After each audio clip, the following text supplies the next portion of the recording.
Bismillahirrahmanirrahim. Assalamualaikum warahmatullahi wabarakatuh. My name is Mama Akmal bin Muhammad Rizal, and I'm from class 2E. In this video, I will present about my final CSC128 project,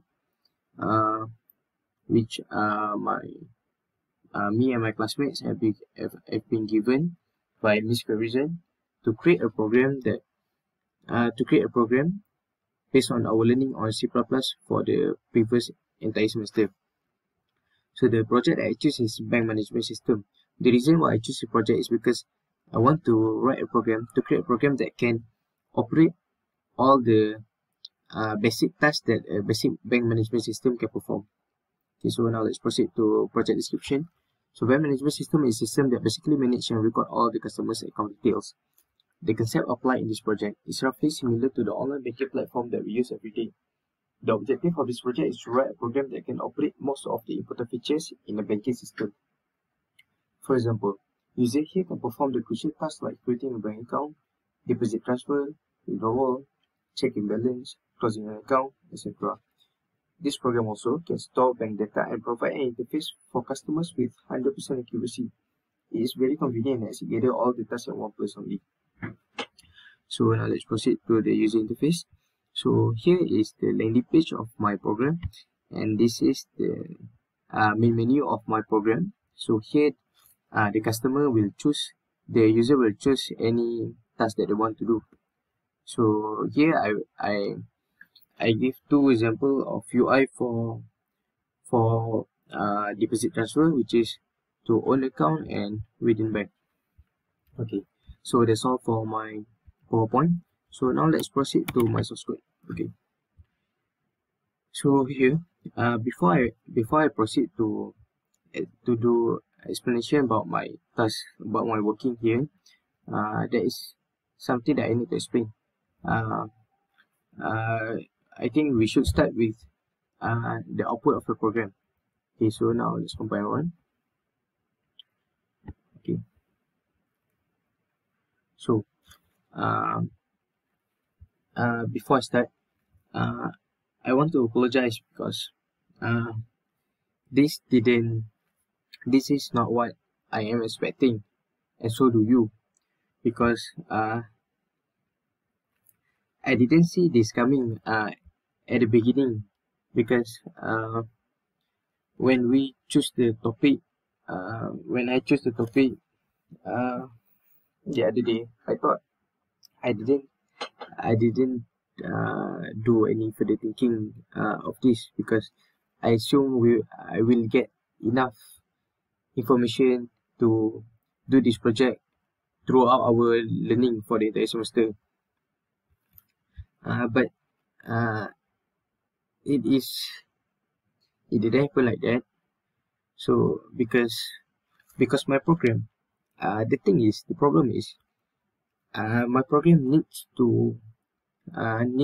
the ability to record and recall all the customer data, all the customer details, all the important details.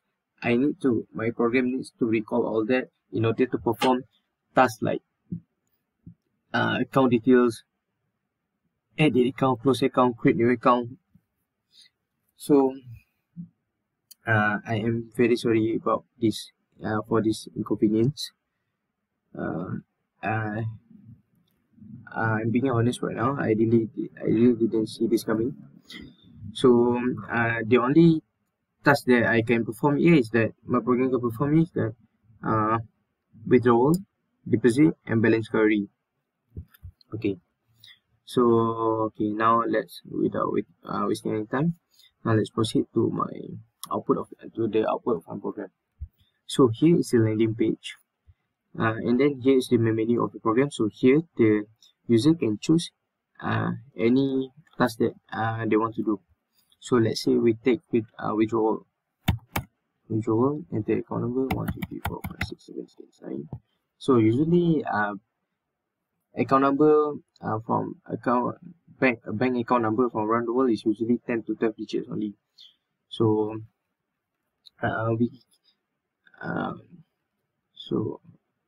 this program can use anywhere lah.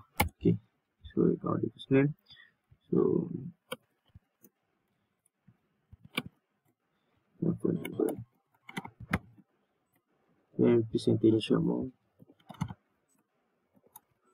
So here we can see that the program calculate correctly. So now let's try another output. Okay, this time we try deposit. So the customer can choose either to deposit the money to their own account or within a bank to a different person. So let's try another account. So account number 1, 2, 3, 4, 5, 6, 7, 8, 9. Okay, account the first name. Okay, phone number. Okay, current one. So here the program also calculate this correctly. So now let's proceed to uh, deposit transfer, but for within bank account. Okay, bank account, account the first name.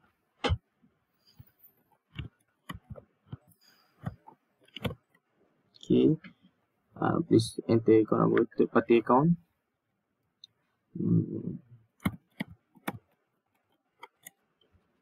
Okay, and then the amount. The amount deposit. Let's say 100. Okay. So here we can see the program provide all the information precisely, so the balance is correct. Okay.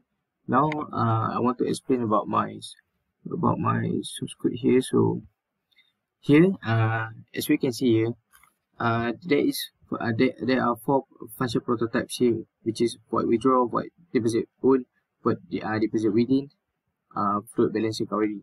So as we have learned, there are 5 types of user-defined function, which is first one is function with no parameter and no return value. Second one, function with no parameter but return value.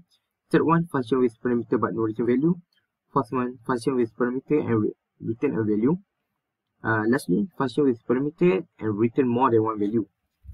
So these 3, void withdraw, void deposit own, void deposit within, is type 1, which is no parameters passed but no return value. Because it's so obvious that we use void here, which means void didn't return anything, and then here we use function with parameter and with a return value, which is the return value, as we can see here, is float. Okay, and then the parameter is float also.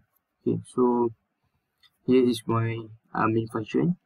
Okay, then this main menu, and I use switch statement here because in order to let the user choose whatever the task they want.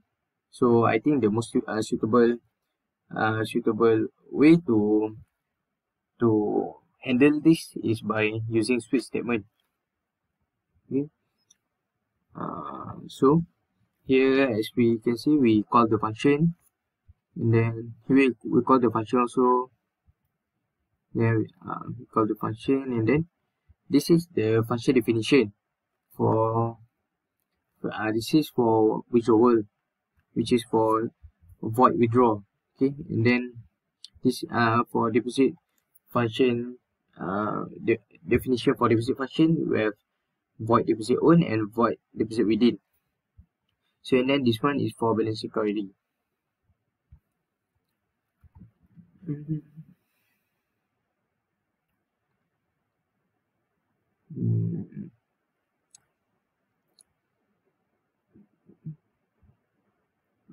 Okay, I think that's all for me. That's all for me for this video.